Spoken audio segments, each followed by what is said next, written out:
네, 이슈 인터뷰 이어가겠습니다. 조기 대선이 확정되자 현역 지자체장들의 출마 소식이 잇따르고 있습니다.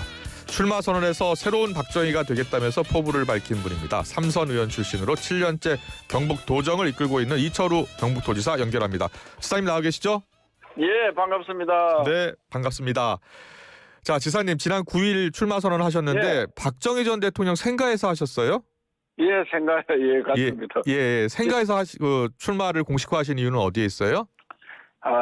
우리나라는 5천 년 동안 가난해서 밥도 제대로 못 먹은 나라인데 네. 세계에서 가장 못 사는 나라를 박정희 대통령이 우리도 한번 잘 살아보세 이래 그 정신으로 네. 우리 국민을 무장시키고 또 새로운 사업들 우리가 이야기하는 경부 고속도로, 포항제철, 예. 새마을운동, 산림녹화, ADD, 키스터, 이 모든 중화학공업 박정희 대통령의 기본을 닦아놓은 거 가지고 오늘날 대한민국이 이렇게 부자가 되었습니다. 예. 그래서 제가 지금은 굉장히 나라가 경제적으로도 어렵지만은 갈등도 심하고 또 자유민주주의 체제도 굉장히 위협을 받고 있고 이런 무너지는 같은 나라를 다시 이렇게 세우려면은 박정희 정신이 필요하다. 그래서 내가 새로운 박정희 상으로 정신으로 대한민국을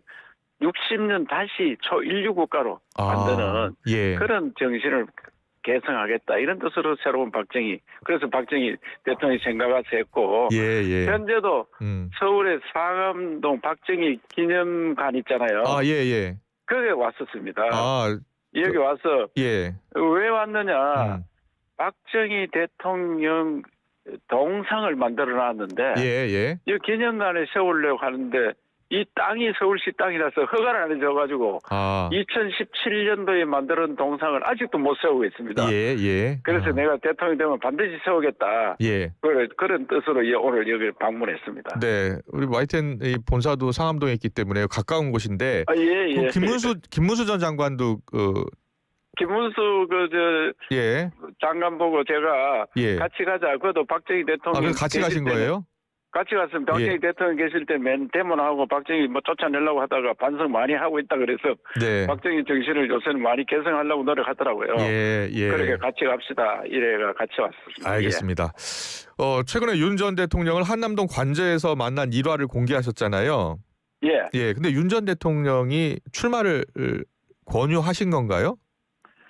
제가 이제 출마 선언하고 찾아뵙고 이제 보고도 드릴 겸 가서 제가 출마를 했습니다. 그래 하니까 열심히 노력해서 꼭 대통령 되시라.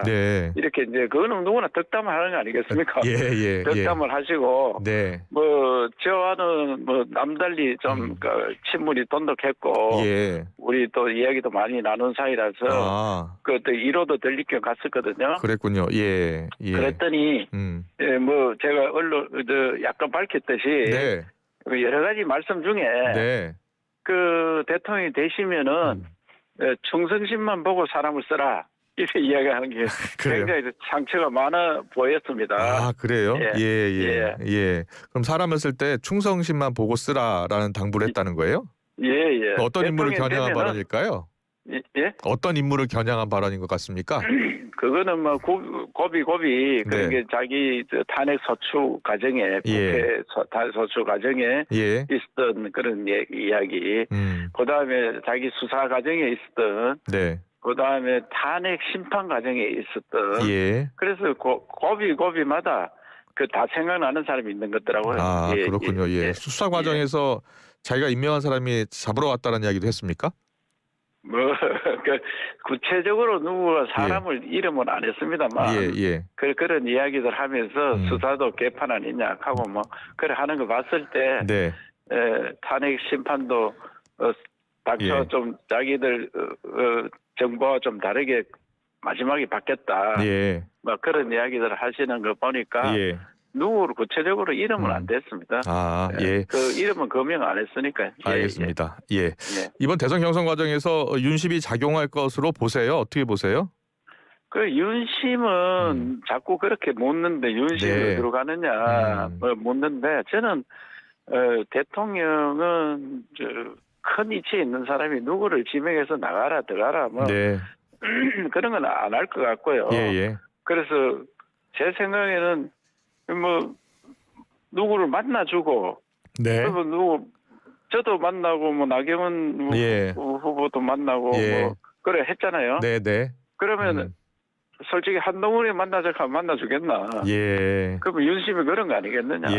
그래서 윤심이 내가 볼 때 대통령이 누가 뭐 딱 집어가지고 누구다 그렇게까지는 안 하는 게 좋고 저도 그렇게 생각합니다. 그냥 우리가 뭐 관계를 하는 건 중요하지. 누구를 꽉 내가 누구를 밀어라 이러면은 뭐 안 하실 걸로 생각하고 저는 뭐 그렇게 또 그래 해서도 안 된다. 대통령 때는 순분이 크게 가야 되지. 알겠습니다. 그 한덕수 대행 차출론에 대해서는 당 자존심 문제다라면서 반대 입장 밝히셨잖아요. 아니 저는 경선을 같이 하는 거는 좋다. 경선을 대통령 대행이라도 우리 경선에 같이 하고 그 경선에 같이 뛰어들어서 같이 하는 건 얼마나 좋냐. 그래서 그래야지 우리가 경선 흥행도 하고 감동도 주고 그 좋은 그 현상인데.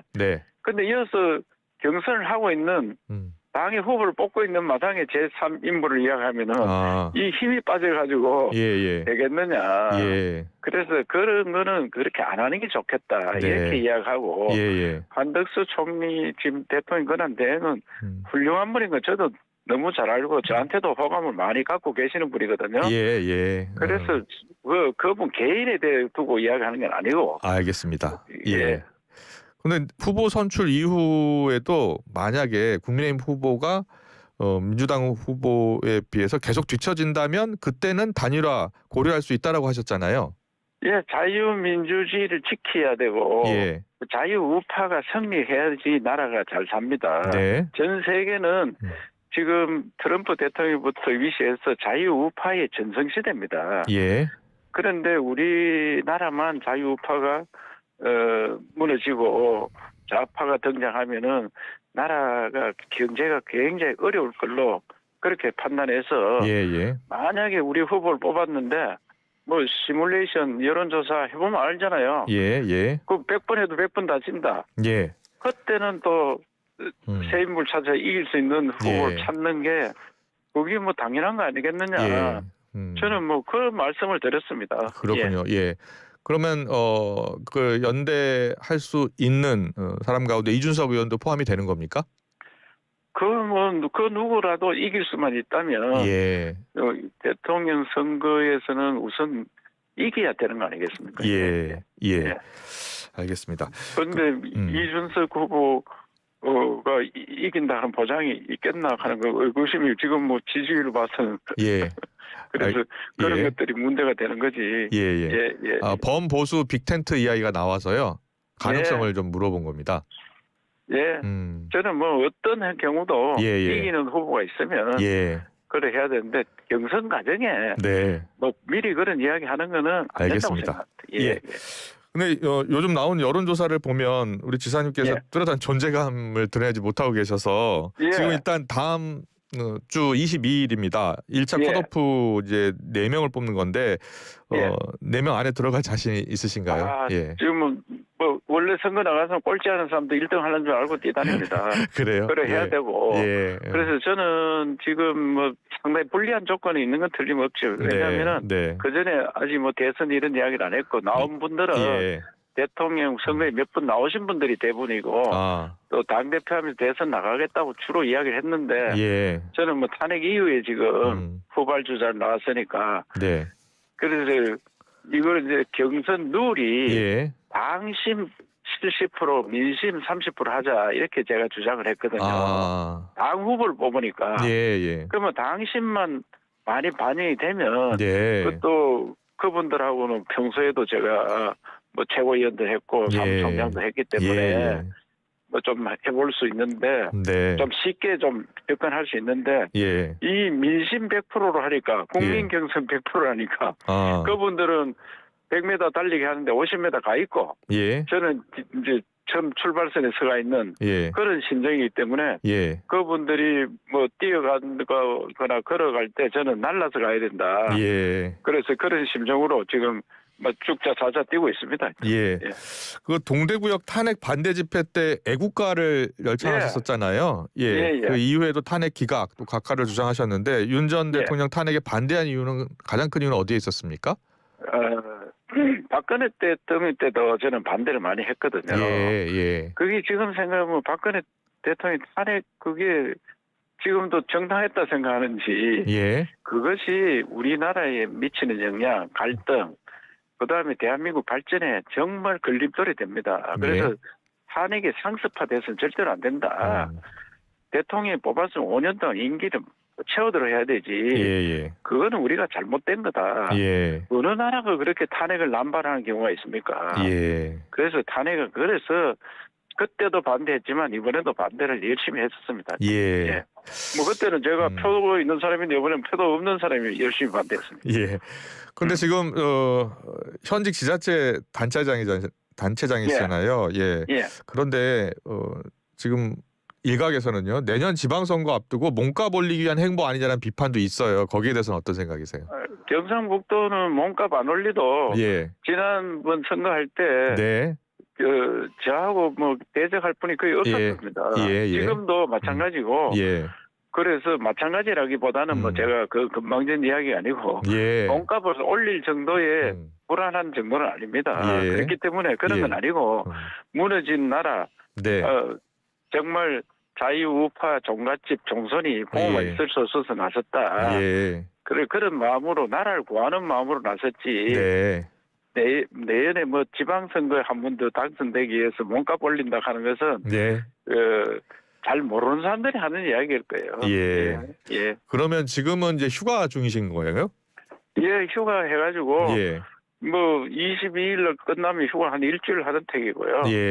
그래서 경선에 한 번 더 들어가면은 휴가 2주일 정도 하는 겁니다. 그래서 우리 통상 20일 3주 휴가 할 수 있는데 한 2주일 써서 하는 거고 또 도지사가 휴가 했다 해가지고 전혀 업무를 안 하는 건 아니에요. 전화도 하고 또 토요일 일요일 현장에 가서 활동을 많이 했습니다. 저도.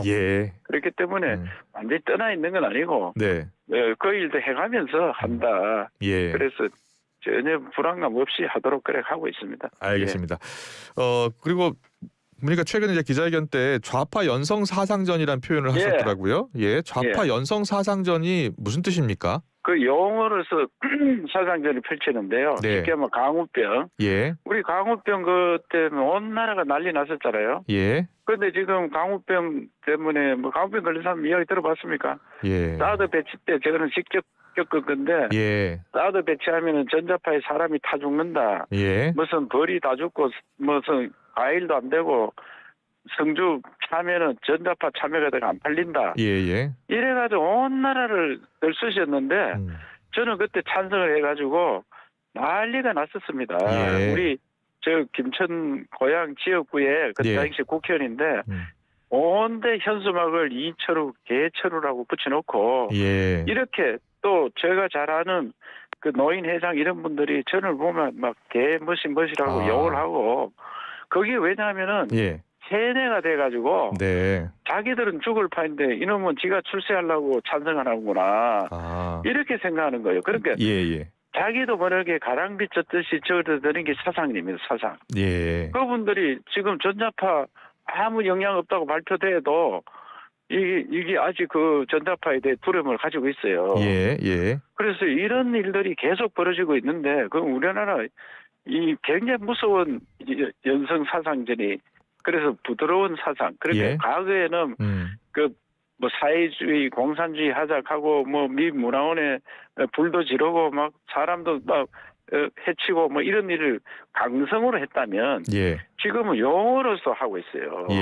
그 지금 내란몰이, 내란죄 이것도 다 거기에 해당되고요.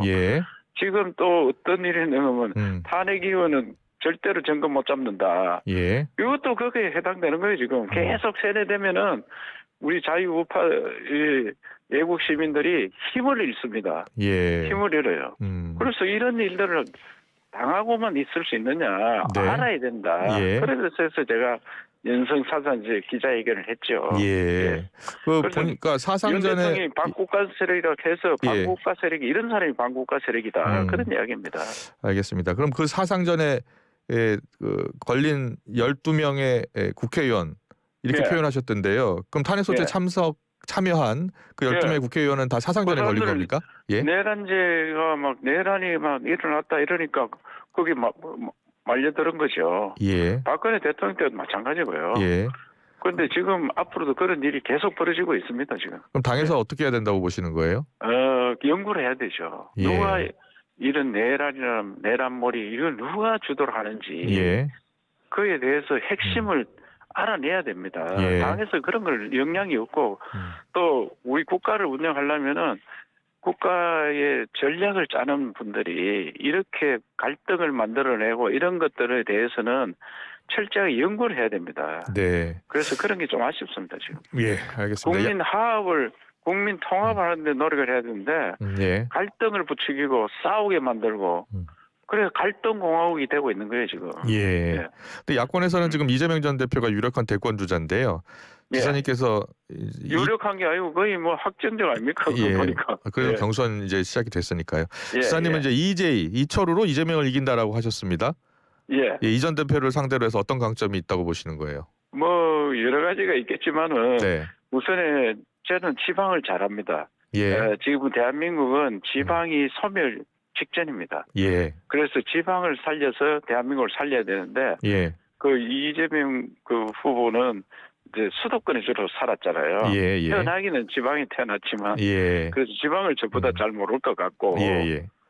그래서 또 여러 가지가 있겠지만 뭐 국제적 저 에이펙을 유치하고 국제 관계를 일하고 네. 근데 그런 부분에서는 좀 약한 것 같고 예. 또 뭐 사실 도덕이나 청렴이나 그런 이야기를 많이 하잖아요. 예. 막 사건도 걸리고 그래서 그런 면에 있어서 좀 유리한 거 아니냐 네. 그런 생각을 갖고 또 대통령에 나오는 사람이 상대 후보한테 이긴다 해야 되지 진다 하면 되겠습니까? 알겠습니다. 알겠습니다.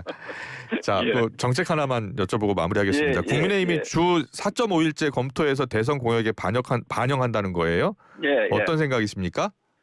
저는 이제 우리 국민들이 예. 일할 시간이 줄어듭니다. 네. AI가 일을 하면은 4.5일 그것도 많을지 몰라요. 예. 그래서 저는 과감한 개혁이 필요하고 네. 이제 사람은 대신에 기계가 일하는 시대가 곧 옵니다. 예. 사람은 뭐 하느냐? 먹고 놀고 즐기는 일이고 예. 아이디어 산업, 창조적인 인간을 만들어야 됩니다. 예. 그래서 우리나라는 창조적인 인간 교육 이게 좀 부족합니다, 지금. 네. 그래서 미래 산업은 아이디어 산업, 그다음에 문화예술, 교육, 관광, 의료 이런 일자리가 생기고요. 네, 네. 나머지 대부분들은 기계가 일을 하면 그렇게 여유롭게 사람이 살 수가 있습니다. 예. 그렇기 때문에 예. 주 4.5일이 아니고 주 4일 이런 제도를 과감하게 도입해야 된다고 생각합니다. 네. 그러면은 현재 제조업하는 사람들 어려움 없이 만들어줘야 됩니다. 왜냐하면 과학기술로 AI로 그분들을 스마트 공장을 다 바꿔주고 예. 제조업하는 사람들을 보고 뭐 일꾼들이 없어서 예먹도록 만드는 네, 네. 그것은 안 되죠. 네. 예, 예. 알겠습니다. 잘 들었습니다. 이슈 인터뷰 예. 지금까지 이철우 경북도지사와 함께했습니다. 고맙습니다. 예.